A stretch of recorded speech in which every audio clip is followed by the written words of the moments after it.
da igreja, quero me consagrar. No coração da igreja, quero ser o amor. No coração da igreja.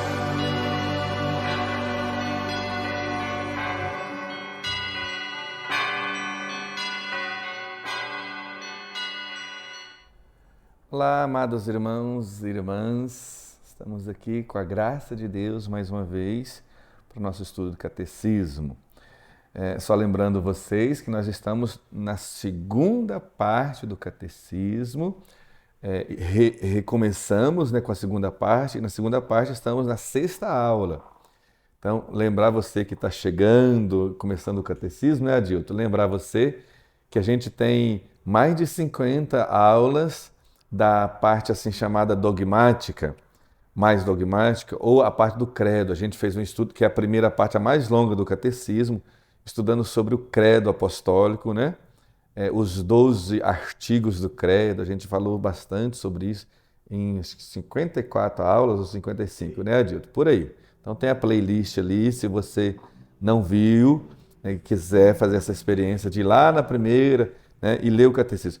Lembrando, gente, que eu disse no início e continuo repetindo, o que eu estou fazendo aqui é um incentivo à leitura do catecismo, né, para que você leia o catecismo.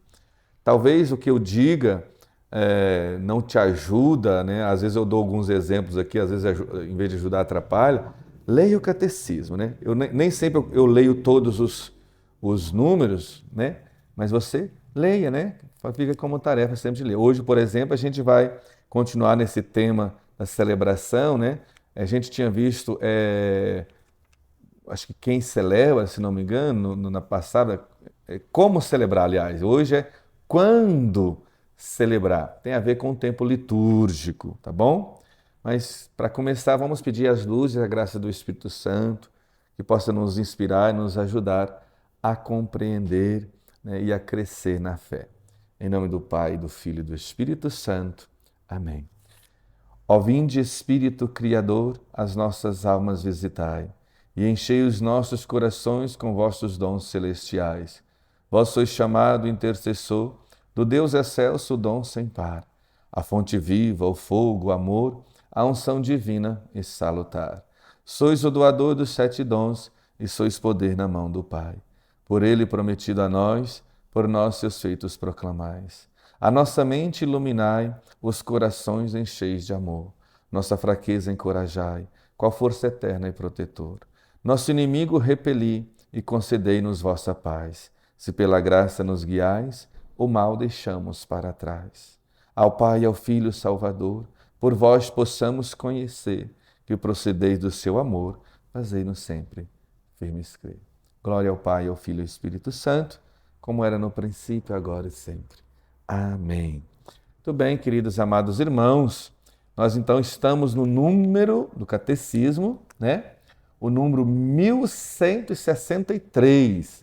Esse 1163, né, o título aqui é Quando Celebrar o Tempo Litúrgico. Vou ler um pouquinho, né? Esses 3 números falam do tempo litúrgico. Vamos tentar compreender. A Santa Mãe Igreja julga seu dever celebrar com piedosa recordação, em certos dias fixos no decurso do ano, a obra salvífica de seu divino esposo. Em cada semana, no dia que ela passou a chamar Dia do Senhor, Dies Dominus, o domingo, né? Recorda a ressurreição do Senhor, celebrando-a uma vez por ano, quando com sua sagrada paixão na solenidade máxima da Páscoa. Ela desdobra todo o mistério de Cristo durante o ciclo do ano, recordando assim os mistérios da redenção, franqueia os fiéis à riqueza das virtudes e dos méritos de seu Senhor, de maneira a torná-los como que presentes o tempo todo, para que os fiéis entrem em contato com eles e sejam repletos da graça da salvação. Muito bem, amados irmãos, depois vocês leem aqui sobre o tempo litúrgico, né? E eu quero comentar um pouquinho também sobre o Dia do Senhor. E já eu vou aconselhar para vocês um documento do Papa São João Paulo II, que vai estar na descrição, você pode até o link ali acessar e ler depois, né? Dies Domini, que fala sobre o dia do Senhor, né? Então aqui diz assim no número 1165, uma citação antiga do Pseudo Hipólito de Roma: a vida estendeu-se sobre todos os seres e todos ficam repletos de uma generosa luz. O Oriente dos Orientes invadiu o universo. Aquele que era antes da estrela da manhã e antes dos astros imortal e imenso, o grande Cristo brilha sobre todos os seres mais que o sol. É por isso que para nós que cremos nele, instaura-se um dia de luz, longo, eterno, que não passa, a Páscoa mística. Esse dia de luz, o dia do Senhor, né? Lindo, maravilhoso essa citação. Leia e releia, né, para que você possa compreender. Agradecer o Adilto pela água, né? Muito bem. Então aí entramos aqui no dia do Senhor.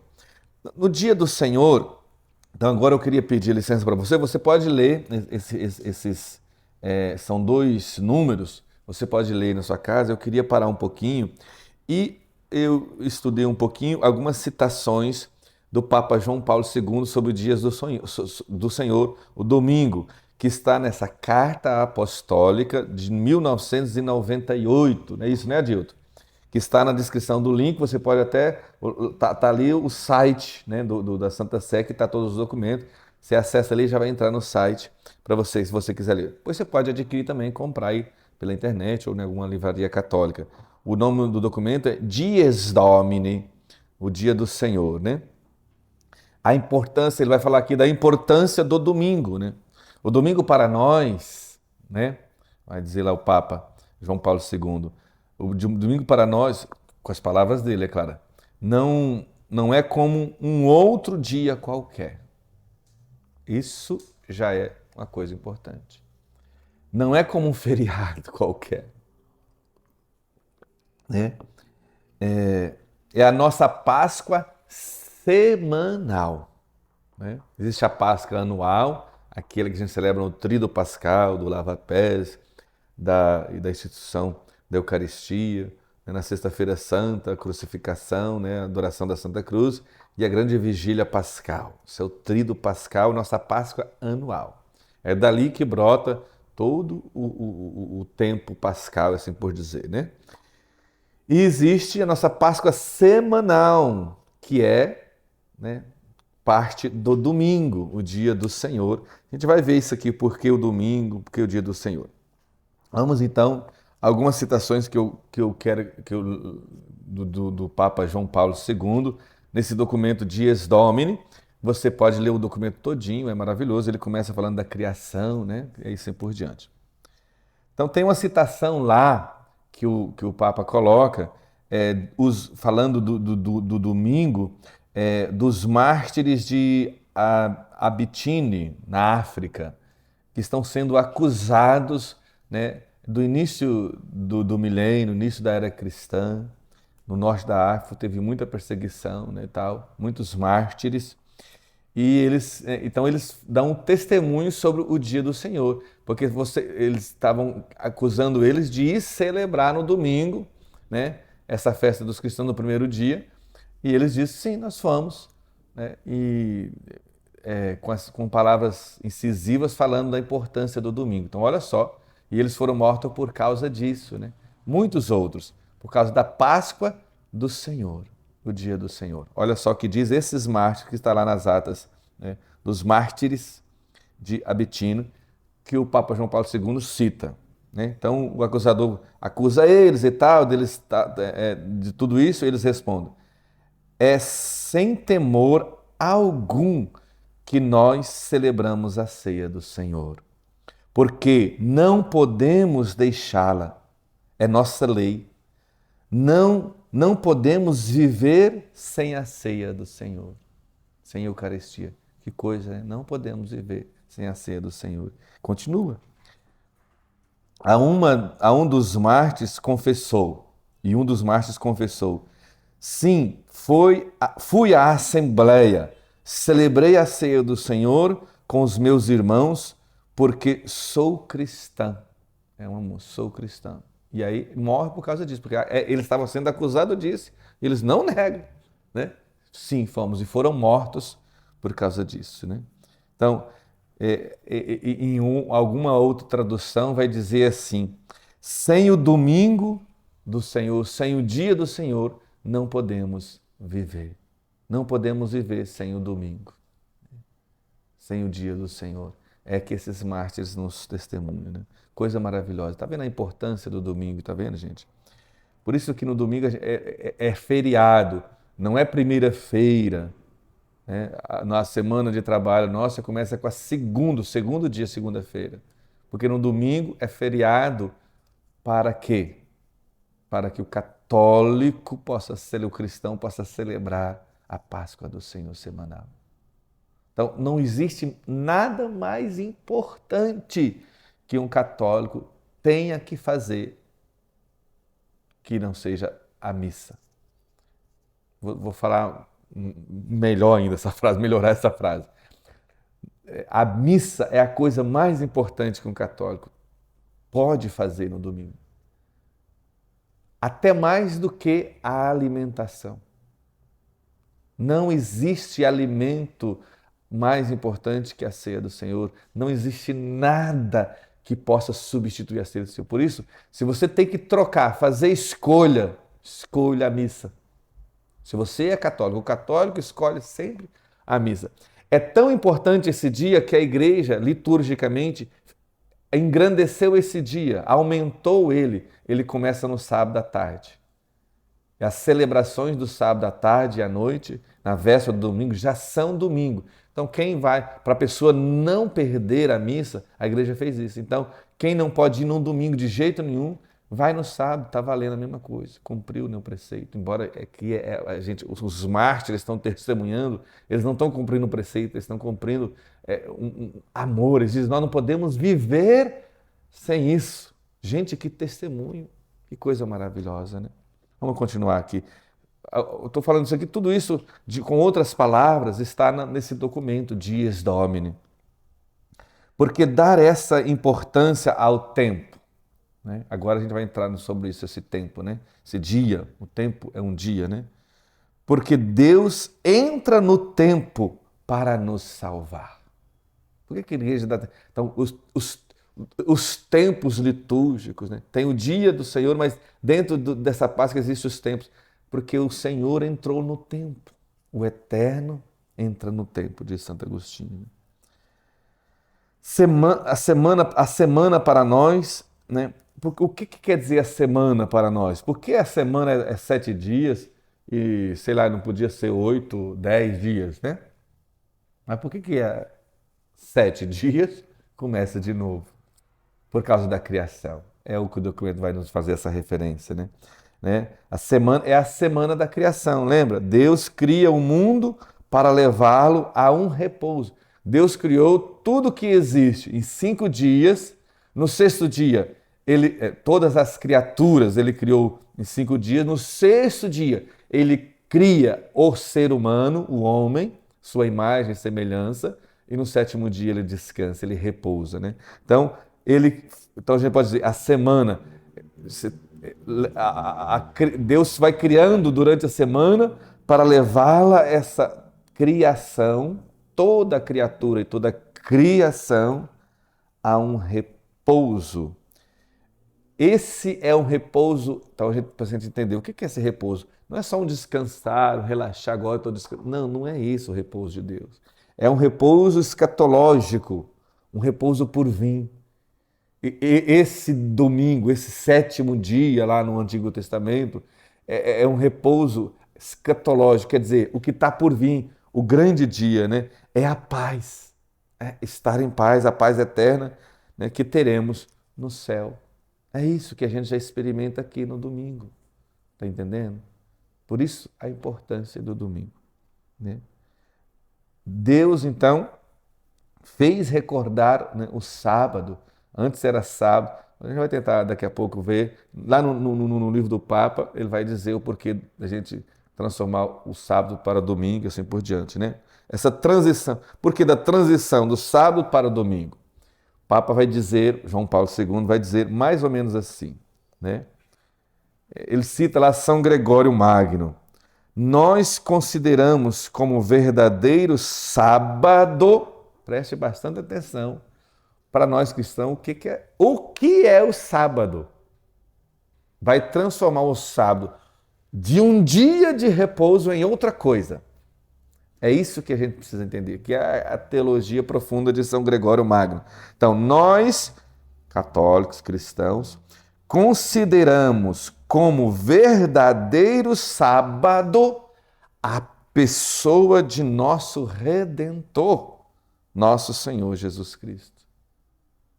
Então, antes de falar que o domingo é o dia do Senhor, né, é o próximo sábado, ele está dizendo que o sábado é o que? O repouso sabático. Todo esse repouso, para nós, não é uma coisa, um dia, na verdade, é uma pessoa. É entrar no mistério dessa pessoa que nos redimiu. Está entendendo? O que é agora? Por que o dia que não é tão... Né? Jesus, na verdade, para nós, se torna o sábado. Ele é o sábado. Ele é o nosso repouso. Ele é a nossa paz. Entendeu? Então, não é o dia em si, é Ele. Então, o dia do repouso é o dia do sábado, é o dia do repouso, é o dia da paz. Então, nós já repetimos várias vezes. Ele é nossa paz e Ele é nosso repouso. Né? Passamos de um dia para uma pessoa. Então, o domingo torna-se o dia do Senhor por causa da ressurreição desta pessoa, que é Jesus. Então, Jesus ressuscitou essa pessoa, que é o nosso sábado, que é o nosso repouso, que é a nossa paz. Podemos continuar, que é a nossa esperança, que é o nosso tudo. Ele ressuscita, volta à vida, a ressurreição, né? Mais que voltar à vida, a ressurreição transforma tudo, recapitula tudo no primeiro dia da semana. E por isso este primeiro dia da semana se torna domingo, dias domos, o dia do repouso, o dia da paz, o dia de parar, o dia de celebrar, não mais o sábado. O sábado foi superado, né? Deu para entender, né, Adilton? Muito bem. No século V, olha só, tem vários testemunhos. Aqui o catecismo vai citar vários testemunhos, né, dos cristãos que celebravam no primeiro dia da semana, inclusive testemunhos bíblicos. Eu não vou ler, porque eu vou deixar para você ler, né? Ele vai dizer, testemunhando, né, a situação aqui, né, de por que os cristãos celebram no primeiro dia e assim por diante, né? Isso eu estou dizendo por quê? Por causa dos nossos irmãos adventistas, que não superaram o dia do sábado ainda, entendeu? Tá bem, amados irmãos? Então tem o testemunho, por exemplo, do Papa Inocêncio I, no século V já. Nós celebramos o domingo por causa da ressurreição, ele diz a palavra, da venerável ressurreição de nosso Senhor Jesus Cristo. Não somente a Páscoa, mas todo o ciclo semanal. Né? E assim por diante. Né? Então, aqui, vou tentar passar aqui rapidinho para chegar nesses números aqui. Então, o catecismo, depois vocês leiam sobre esse dia do Senhor, a gente falou bastante, né? Você pode confirmar ali, né? Tem depois aqui no número 1163, desculpa, 1168, né? Que o dia do Senhor, o catecismo fala o dia do Senhor, 1166, 1167, que vai falar desse dia do Senhor, né, com outras palavras, né, que o catecismo. Mas se você quiser aprofundar nisso, sugiro mais uma vez ali no link, né, Dies Domini, carta apostólica do Papa São João Paulo II. Né? Depois vamos falar do ano litúrgico, no número 1168. Né? O ano litúrgico, então a gente vai tentar entender isso aqui, como é que se organiza o ano litúrgico da igreja. Sempre parte da Páscoa, a grande Páscoa. Depois eu vou tentar explicar para vocês, não sei se eu vou conseguir simplificar, o porquê, como se descobre a data da Páscoa, porque ela muda, né? Eu espero que se o Adilto sair sabendo daqui, todo mundo vai sair sabendo, né? Né, Adilto? Então, o ano litúrgico é organizado ao redor da Páscoa, a grande Páscoa, né? A Páscoa é o coração do ano litúrgico. Mais que isso, é o coração, da onde sai. Então, esse ciclo anual não é um ciclo, como é que vamos dizer, que começa e termina assim, que volta no mesmo lugar. Não, ele é mais como uma espiral, porque gira em torno de um coração, que é a Páscoa. Não é que começa, o ano pascal começa no dia 1º de janeiro, ou que começa no primeiro, depois da festa de Cristo Rei, começa o ano. Não, o ano, não dá para explicar isso, não dá para entender. Por quê? Porque o coração, da onde nasce tudo, é na Páscoa. A Páscoa que nasce tudo, entendeu? Então aí cria os ciclos, né? Então, entramos, celebrar esse negócio, isso anualmente é entrar numa espécie de pedagogia ou andragogia da igreja, que existe também como realidade experimental. Né? O que é isso? É para santificar a nossa vida, santificando o ano, santificando a Páscoa. Então, como se calcula o dia da Páscoa, Adilton? Vamos lá, vamos tentar entender isso aqui. Então, olha só. A gente parte do princípio de que você precisa descobrir o início da primavera. O início da primavera é dia 21 de março. Muito bem. Então você calcula, dia 21 de março, início da primavera. A partir desse dia 21 de março, você calcula a primeira lua cheia. Que é assim que os judeus calculam. A primeira lua cheia, depois do início da primavera, ou seja, depois do dia 21 de março, você calcula a primeira lua cheia. Depois da primeira lua cheia, o próximo domingo é a Páscoa. Domingo seguinte é a Páscoa. Né? O domingo da Páscoa, o grande domingo. E aí a partir daí, você calcula todo o resto do ano litúrgico. Então, se aquele domingo é a Páscoa, então na quinta é a instituição da Eucaristia, antes e assim por diante. Um domingo antes é o dia da entrada de Jesus na Jerusalém, né? E aí você calcula, vai calculando assim, 40 dias antes, né? Cinzas, e daí, antes da cinza, o Carnaval. Aí você calcula depois também, o Pentecostes, né? 50 dias, e assim por diante. Não vou contar tudo assim, mas a partir dali você calcula todo o ano. Né? O Natal, né, é diferente um pouquinho disso aqui, né? É mais fácil de entender, de compreender, né? Solstício de verão, tudo aquilo, né? É mais fácil. Mas esse aqui era o mais complicado de entender. Então, ficou fácil, né? Depois do dia 21 de março, a primeira lua cheia que tiver é o próximo domingo depois daquela lua cheia. É a Páscoa. E aí, a partir daí você desenvolve todo o ano litúrgico. Deu para entender, Adilton? Só Adilton entendeu, gente? Então tá fácil. Brincadeira, Adilton. Todas as outras festas litúrgicas, então, é a partir disso. Né? Então, a igreja contempla a santificação do nosso ano. Então aqui vocês vão estudar, leia aqui o ano litúrgico, né? E eu vou tentar resumir isso aqui com outras palavras, porque o catecismo, né, você mesmo pode ler aí, né? Então, falei de calcular a Páscoa, pois a festa dos santos, né? Que são dias fixos daí, né? O santoral, né? O santoral do ano litúrgico, a liturgia das horas, uma forma de santificar o dia, né? Então vamos dizer aqui, ó. O cristão católico vive assim, começa santificando a sua semana. Como santifica a semana? Começando com a Páscoa semanal, o primeiro dia da semana, o Dies Domini, o domingo. Assim a gente santifica a semana. A gente vai na missa no domingo, o primeiro dia da semana, Adilton. Para quê? Para nos santificar e santificar a nossa semana. Nós santificamos o ano, o nosso ciclo anual, através da nossa Páscoa anual.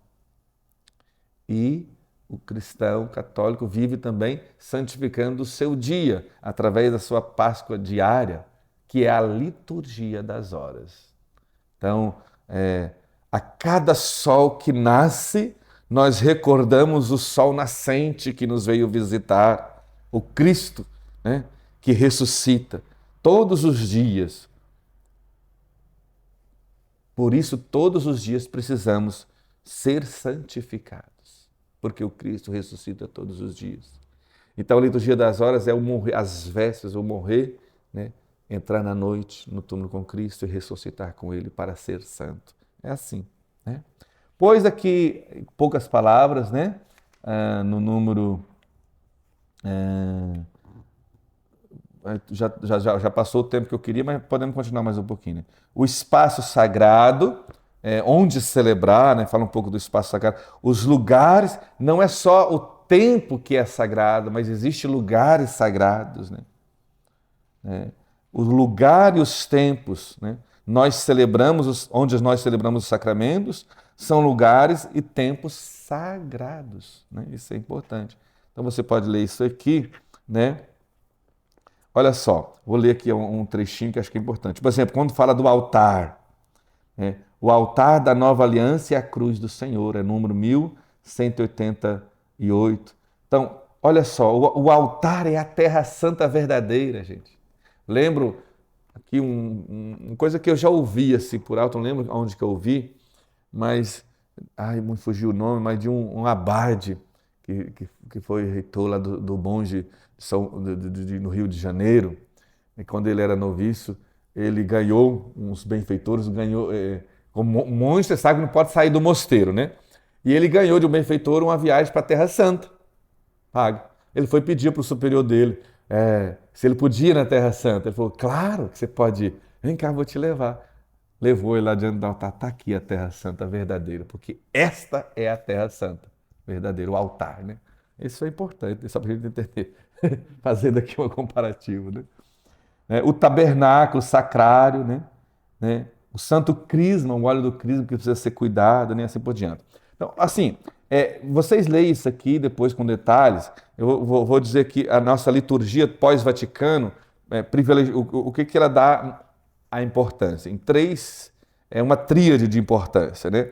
A liturgia do Vaticano II se realiza, né, em torno de uma tríade. Né? Essa tríade tem muito mais coisa, mas a tríade mais importante, o altar, com certeza é o mais importante, a cadeira do presbítero, do presidente, que é a cátedra, e o ambão da palavra, né? Do lugar. Esses são esses lugares litúrgicos importantes, né? Isso, a teologia do Vaticano II, a liturgia do Vaticano II. Né? Ela quer valorizar essa tríade, porque essa tríade é como se você dizer da tríplice múnera de Cristo. Cristo sacerdote, profeta e rei. Esses três símbolos, esses três lugares sagrados, vamos dizer espaços sagrados, também simboliza, né, o sacerdote de Cristo, o sacerdócio de Cristo, o rei de Cristo, Cristo rei, e Cristo profeta. Né? Sacerdote, né, quando está no altar, o local do sacrifício é o sacerdote. Profeta, no ambão da palavra. Rei que governa a igreja na cadeira, no trono. E desses três, o altar tem uma relevância especial, pois ele é beijado, incensado e iluminado. Por que isso que dá uma importância, né, para o altar? Porque o padre beija o altar. Não beija o altar da palavra. Cuidado, às vezes a gente diz que o altar da palavra, o ambão, tem a mesma importância do altar do sacrifício. A liturgia do Vaticano II, não. Isso aqui, gente, tem discordância, entendeu? Tem outras liturgias, outras coisas, mas estou falando para a liturgia do Vaticano II. É super importante essas três, mas você não beija a cadeira, você não beija o ambão, você beija os livros do Evangelho. Aqui que é uma coisa, a diferença bem sutil que eu vou tentar explicar, não sei se eu vou explicar ou vou complicar. né? Se complicar, vocês esquecem o que eu disse.